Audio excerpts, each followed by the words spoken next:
La montagne s'est levée, bleue dans le ciel déjà tiède. Les volets du village se referment, abasourdis de chaleur. Jean s'éclabousse le visage et se rase au-dessus de la vasque brillante. La fenêtre est entr'ouverte, délimitant le sillon d'une forêt intacte de sécheresse. L'horizon ondule sur la canopée. À l'extérieur, Patricia est pleinement étendue sur les dalles du bassin.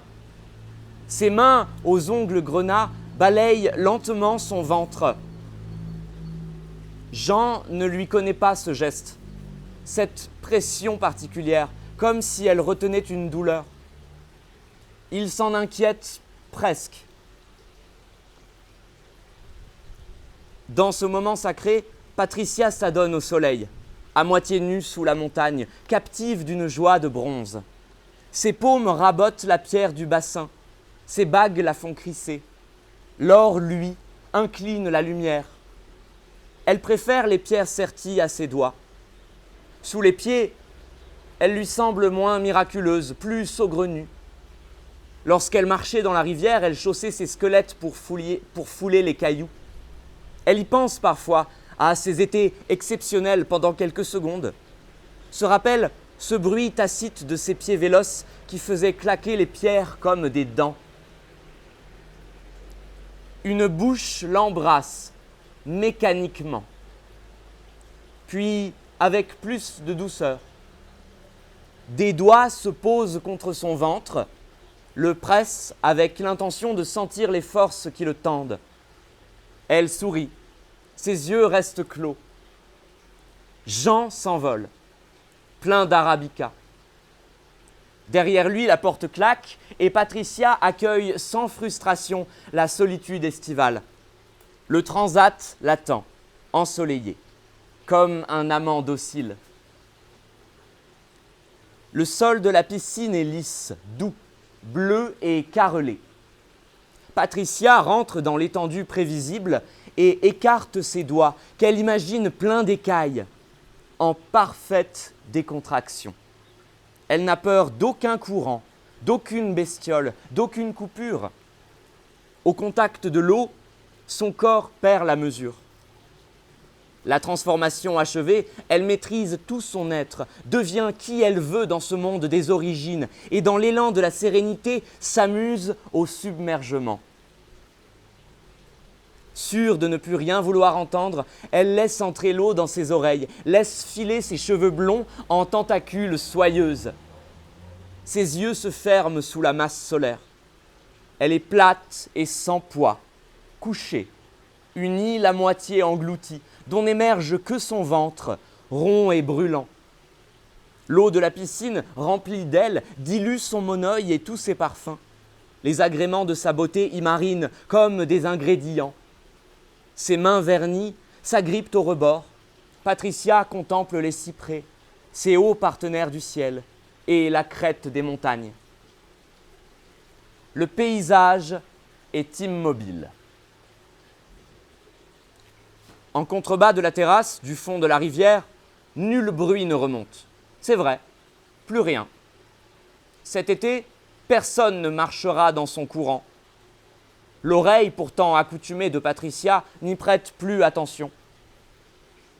Elle s'extirpe de l'eau, agile, et s'allonge sur les dalles ocre. Elle pense au repas de ce soir, de la truite, un saumon peut-être.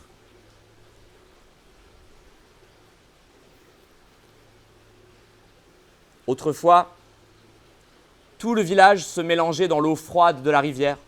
Des serviettes anonymes étaient jetées sur les rives et y restaient vides jusqu'à ce que le jour décline. La rivière livrait son remous et on arrangeait ses cascades avec dévotion en canalisant les fluides comme une machine que l'on ferait ronronner différemment et avec une puissance renouvelée. C'était il y a longtemps, suffisamment pour ne plus en entendre parler. Puis, la rivière a disparu. Depuis, on ne sait plus comment la nommer. Elle est un squelette au nom décharné. Il n'y a plus lieu de le dire. Vides de secrets, ces pierres se sont tues, enterrées dans le sol aride. Son lit creuse un chemin gris qui mène on ne sait où, qu'elle seule savait. Patricia hoche imperceptiblement la tête, hésite. Un saumon alors, ou plutôt une truite. Désormais, les piscines sont à débordement. Chacun est bien sur sa terrasse, la chaleur est supportable. On se recueille au fond de chez soi, dans un silence inoubliable. Soudain, un rot extirpe Patricia de ses pensées, confuse de se voir curieusement disgracieuse. Ce n'est pas dans ses habitudes. Le reflux inopiné laisse un goût amer dans sa bouche qu'elle s'empresse d'estomper en un coup d'eau pétillante. Les petites bulles lui picotent la gorge et le ventre et semblent vivre d'elles-mêmes, tournoyant dans son estomac. Elle se masse pour les exploser délicatement. Aurait-elle grossi ? Elle tâte, avec une certaine précaution, son ventre, l'ausculte en le rentrant un peu, et constate, étonnée, qu'il vaguelette. Un second rot la surprend, cette fois-ci presque infusé de truite. Circonspecte, elle achève de boire la bouteille d'eau pour en refouler définitivement la saveur visqueuse. Ce sera une truite. Elle se dit qu'il faut, parfois, croire aux signes. Le rose du soleil couchant a envahi la maison et reflète des formes ondulantes sur les baies vitrées. Patricia se frotte énergétiquement le corps dans la salle de bain. Elle se penche en avant pour sécher ses jambes hâlées, puis ses pieds. C'est alors qu'une toux secoue sa poitrine et que de l'eau monte dans sa bouche comme du fond trouble d'un puits. Elle recrache sans attendre cette régurgitation à la saveur aigre et comme vivante. Enfin, pour vérifier le phénomène, elle s'incline d'un côté et de l'autre comme un sablier. À nouveau, l'eau remonte de sa gorge et arrose tout son corps de la même liqueur amère. Patricia, déconcertée, se redresse, s'immobilise. L'eau reflue dans son ventre et le fait légèrement ballonner. Elle ne se l'explique pas. Elle reste un instant sans bouger, tentant de se rassurer, et se dit qu'il serait préférable de ne pas entretenir Jean, de peur de l'en inquiéter inutilement. La table est dressée sur la terrasse. La piscine dort comme une mer d'huile. Le soir est criant de couleurs nouvelles. Jean sourit, regarde sa femme comme en attendant l'accord de commencer le rituel. La truite, posée entre eux, les regarde d'un air attentif. Jean prend la décision de l'ouvrir par le dos et déshabille sa chair rose comme le visage de sa femme, qu'envahit une sueur soudaine. Patricia se contracte, honteuse. Un coup de soleil grandit sur ses traits, comme une ombre rouge qui boit leur lumière. Elle sourit artificieusement, s'évente avec sa serviette. Jean tombe dans ce piège joyeux et rit de la voir si rayonnante. Tandis que sous la nappe immaculée, Patricia s'agrippe à son ventre souverainement capricieux, s'obligeant à le bercer, à prendre ce rôle délicat qui pourrait la rallier avec lui. Elle regarde vers la piscine, le corps spongieux, amolli par l'humidité et pourtant singulièrement endurci au niveau de son ventre. Elle se dit « Personne ne peut savoir ce qu'il se passe à l'intérieur. » Et cela la réconforte.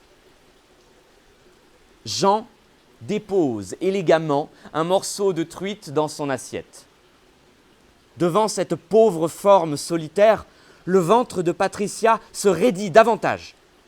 Sans crier garde, quelque chose se met à la déborder, une espèce de remous qui la fait trembler d'alarme, ne sachant comment l'épancher. La table se met à grelotter. Jean sourit, y appuie fermement la main. Patricia, fuyante, tourne son regard vers le bleu toujours plus intense de la piscine. Des profondeurs de la rivière éteinte, elle croit entendre l'haleine des chats sauvages et l'appel ancien et terrible de l'eau. Un dernier effort la soulève. Elle remonte vers la maison, une main bâillonnant ses lèvres dont s'échappe une odeur aigre. Pareille aux yeux du beau poisson déshabillé de sa chair, Les yeux de Jean, contrit, regardent sa femme s'éloigner en vacillant dans la nuit claire et silencieuse, la bouche fermée d'une main. Le lendemain, le soleil est écrasant, l'air sec contaminé par le chant incessant des cigales. Patricia se lève sans destin, barricade la villa contre l'odeur de soufre et de vase puissante que le vent remonte du ravin. Cette odeur âcre, la vue de la piscine, sa solitude pesante, tout cela favorise son malaise et la résout à sortir de chez elle. Elle descend l'allée du jardin en évitant scrupuleusement la piscine du regard. D'un pas contrôlé, elle marche jusqu'à l'entrée du village et écoute au fond de son corps monter l'insondable débordement. Malgré l'atmosphère suffocante et sa robe légère, la sensation d'humidité ne la quitte pas et elle semble entre les rues une silhouette désespérément flottante.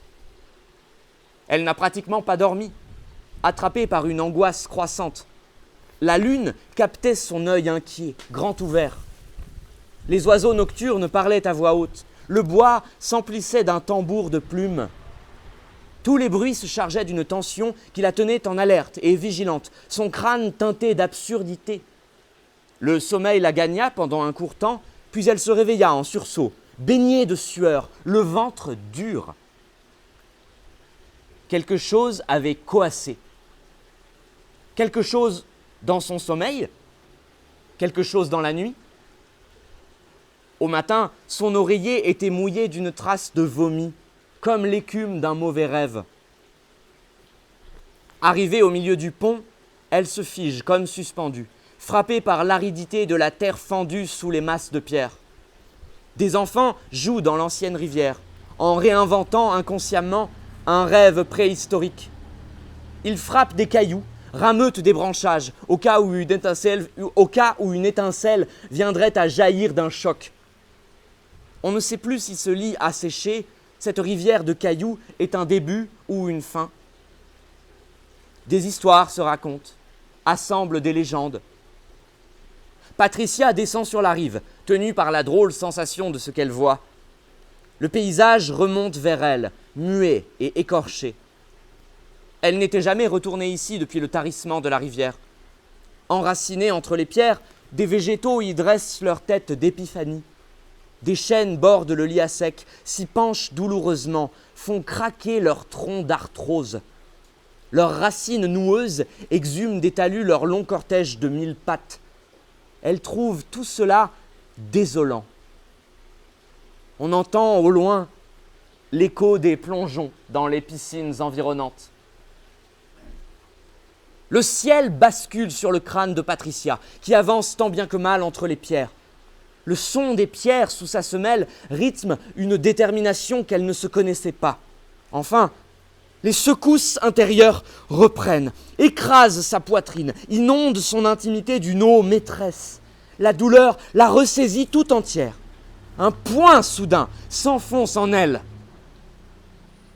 Submergée, elle se plie en deux. Elle se dit « Cela ne peut pas arriver ». Son corps brûle entièrement, d'éclairs de soleil, de coups imprévus. Le sentiment de sa solitude l'étreint, lacère son pas. Que fait-elle ici déjà ? Elle ne sait plus. Personne n'aurait l'intention de venir l'aider. Les ombres fugitives des villageois, plus en haut, ne semblent pas se soucier de son étrange présence dans le creux de la rivière. Elle se répète le nom de Jean, se demande s'il pense à elle. Elle aurait aimé qu'il sache, lui, qu'il passe près d'ici providentiellement. Elle poursuit le chemin de pierre, rougeoyante, ne s'imaginant plus pouvoir faire demi-tour. Une torsion violente empoigne son ventre. Quelque chose s'arrache de sa propre chair. Elle se dit « ce n'est pas possible ». Elle se retient d'y croire. Elle sait qu'elle devrait rentrer, appeler Jean à l'usine, faire venir un médecin ou même héler un inconnu. Mais la rivière à sec l'accueille, reçoit ses empreintes, sa douleur humide. Elle se recroqueville, tremblante, remplie à ras-bord d'une lymphe qui oppresse toute sa peau et ses membranes.